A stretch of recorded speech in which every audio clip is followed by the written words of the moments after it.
What's up mga makarosas? Ayan, for today's video, pupunta tayo ngayon sa veterinary. Ayan, dadali natin ang aking baby na si Sarah. Ayan, nakikita nyo ba siya? Ayan, on the way na kami sa Alpersan Clinic. Ayan, medyo madilim so hindi niya siya nakikita. So finally, we're here at Alpersan Clinic. And ito na nga, check up na ng baby. At kukunan na siya ng temp. So, ayan guys. Kukunan muna ng temp ang ating baby. Ang temp niya dyan is 38.7. Medyo mainit kasi nga galing kami sa labas. At talaga naman sobrang init. But anyway guys, hindi naman siya in-injection ng agad. Siyempre, pina-cool down muna siya. And ayan na nga. Ayan, umiiyak siya nga eh. Kaya, ayan, dahil kinukunan siya ng temp. And ayan na, 38.7 yan. And then, ayan, nakita, madami siyang ear mites. So, ayan, nilinisan muna ni Doc yung kanyang tenga. Then, pinatakan ng gamot. So, ayan, binigyan kami ni Doc ng gamot niya for her ear mites. So, ayan. Then, ayan, nilinisan na siya. And after that, ayan, pinatakan muna ang kanyang mata. Ayan, dahil nagluluha ang kanyang kamatahan. And then, ayan na nga. So, shout out nga pala sa veterinary. Isa siyang, ibang lahi yan. And napaka-accommodating naman. And, ayan. So far, so good naman. Ayan na. Pinatakan yung mata niya kasi nagluluha. And then, ayan na nga. I-start na lilinisan na rin yung kanyang tenga dyan. So, ayan nga. Ayan nga pala, si Sarah is 2 months old na siya. Ayan, from ate yan. Thank you so much ate. Ayan, dahil dyan may baby na ako. Ang aking baby na si Sarah, isa siyang Scottish-British mix. Ayan, na nilagyan na siya ng air cleaner. Lilinisan na yung kanyang tengang madumi. Sobrang dumi dahil nga may air mites. So, ayan. Actually, nagpatagal sa amin yung paglilinis ng tenga niya. Kasi nga sobrang dumi. And then, yun nga. Mayroon niyang air mites. And, ayan na. Pumapalag-palag pa siya dun. Start na siyang linisan. O, diba? Nakita niyo naman kung gano'n kadumi ang tenga niya. Isang sundot pa lang, madumi na agad. And eto na.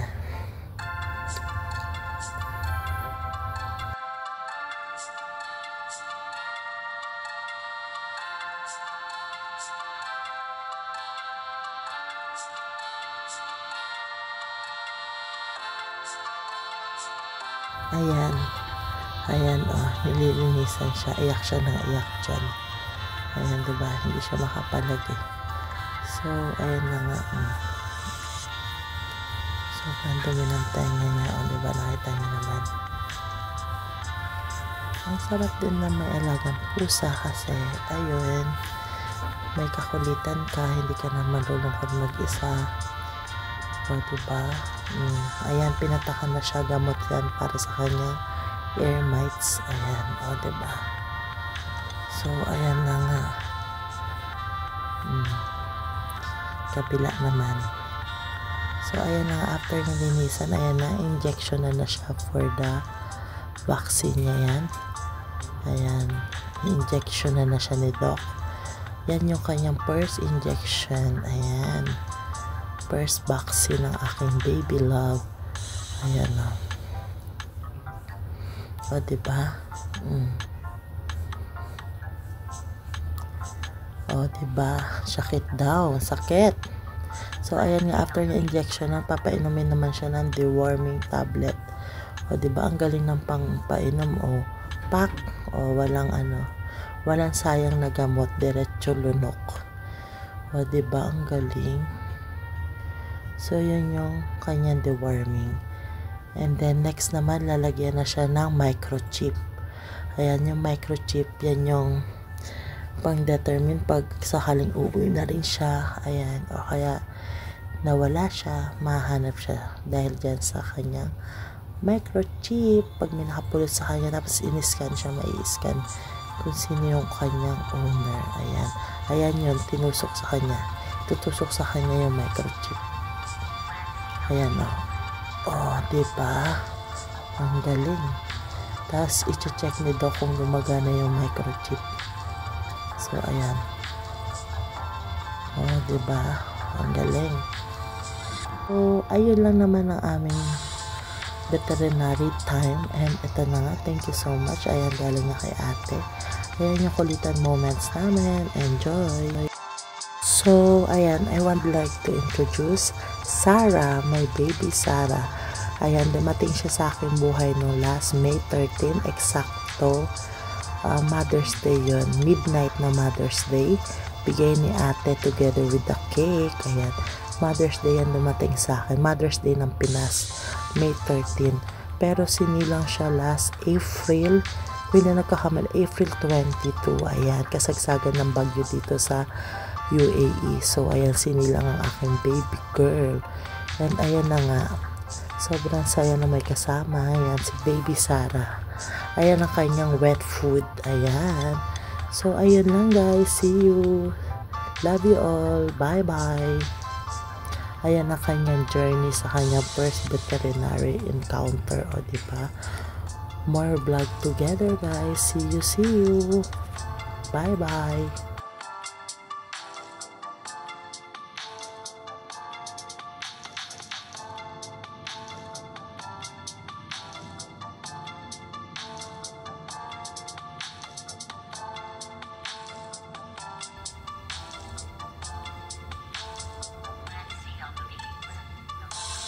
Makulit ka, hindi ka nakakain. Makulit ka, hindi ka kumakain. Itutuli mo na kita sa mama mo, ha? Kasi hindi ka kumakain. Love pa naman kita. Tutad na mami mo. Ha? Makulit yan. Ayaw kakain. Tatakas pa. Tatakbo pa yan. Tatakbo pa yan. Kakain.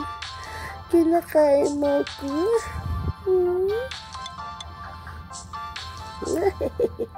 Kakamot. Kakamot. Kakamot. Kakamot. Kakamot. Mamimiss kita. Babalik ka sa akin, ha? Sa June, kukunin kita ulit. Pag ayaw ka ng padidiin ng mami mo, ha? Kukunin ko yung baby ko na Sarah na yan. Baby na yan. Hindi ko kasi kumakain.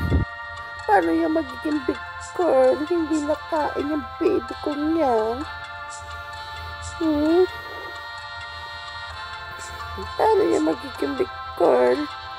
Hindi ko makain. Kinakain lang ang mami niya. Ayan o, sige. Sige, si mami nakakainin. Aray ko.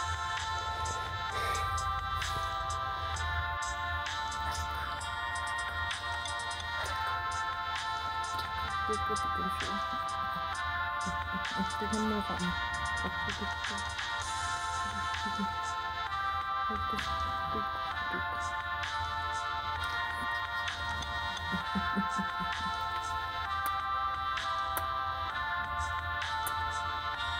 Tignan mo ka mo. See?